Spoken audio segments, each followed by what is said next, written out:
నమస్తే అందరికీ, బాగున్నారా? ఇది మీకు తెలుసా? జపాన్లో ఒకినావా అన్న ప్లేస్లో ప్రతి 1,00,000 మందిలో 24 మంది 100 ఇయర్స్ దాటి బ్రతుకుతారంట. ఇలా ఎందుకు అవుతుందా అని చెప్పి ఆథర్స్ ఇకిగాయ్ అని ఒక బుక్ రాశారు. ఆ బుక్లో చాలా రీజన్స్ స్పెసిఫై చేశారు వాళ్ళ లైఫ్ ఎక్స్పెక్టెన్సీ అంత ఎక్కువ ఉండడానికి. అందులో ఒక మేజర్ రీజన్ ఇకిగాయ్.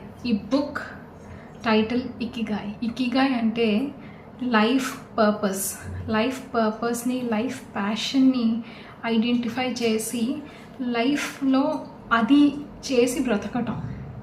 మీరు ఎప్పుడైనా అబ్జర్వ్ చేస్తే సినిమా చూసినప్పుడు కానీ, గేమింగ్ ఆడుకున్నప్పుడు కానీ, వాళ్ళు బయటికి వెళ్ళి ఆడుకున్నప్పుడు కానీ మనకు నచ్చిన ఏ పని, ఫర్ ఎగ్జాంపుల్ ఎవరికైనా కుకింగ్ ఇష్టం అనుకోండి, కుకింగ్ చేసినప్పుడు కానీ నచ్చిన ఏ పని చేసి టైం స్పెండ్ చేసినా మనకి స్ట్రెస్ అనిపించదు. ఫిజికల్గా స్ట్రెయిన్ ఉండొచ్చు, like over a period of time ఎక్కువ చేస్తే ఫిజికల్ స్ట్రెస్ ఆబ్వియస్గా ఉంటుంది, కానీ ఇమోషనల్ స్ట్రెస్ ఫీల్ అవ్వం, అన్హ్యాపీనెస్ ఫీల్ అవ్వం, because we are doing what we love. ఈ ప్రదేశంలో కూడా జనాలు వాళ్ళకి నచ్చిన పని చేసి, వాళ్ళకి ఏదైతే ప్యాషనో అది చేసి వాళ్ళ లైఫ్ని లీడ్ చేయడానికి ట్రై చేస్తారు. సో ఆబ్వియస్లీ ఆ స్ట్రెస్ ఫ్యాక్టర్ అనేది వాళ్ళ లైఫ్లో చాలా తక్కువ ఉంటుంది. లైఫ్లో స్ట్రెస్ లేనప్పుడు ఏమవుతుంది, ఆటోమేటిక్గా అది నీ లైఫ్ ఎక్స్పెక్టెన్సీని పెంచుతుంది.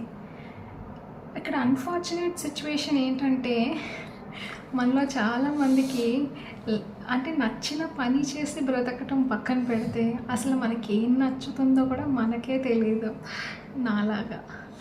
సో సరే, నీకు ఏది ఇష్టమో నువ్వు ఐడెంటిఫై చేసావు, కానీ నీ ఇష్టమైన పనితో నువ్వు కావాల్సినంత మనీ ఎర్న్ చేయగలుగుతున్నావా? అది కూడా ఒక $1 మిలియన్ క్వశ్చనే. ఇక్కడ మనం మనకి ఏది ఇష్టమో ఐడెంటిఫై చేయాలి, దానితో ఎలా మనీ ఎర్న్ చేయాలో కూడా ఐడెంటిఫై చేయాలి. Because financial needs and emotional needs, satisfaction అన్న ఎలిమెంట్ రెండు కలిసి ఉంటేనే మనం హ్యాపీగా ఉంటాం. మీరు ఎక్కువ రోజులు బ్రతకాలని ఉంటే మీ ఇకిగాయిని మీరు ఫిగర్ అవుట్ చేసుకోండి. నేను నా ఇకిగాయిని ఫిగర్ అవుట్ చేస్తాను. బాయ్.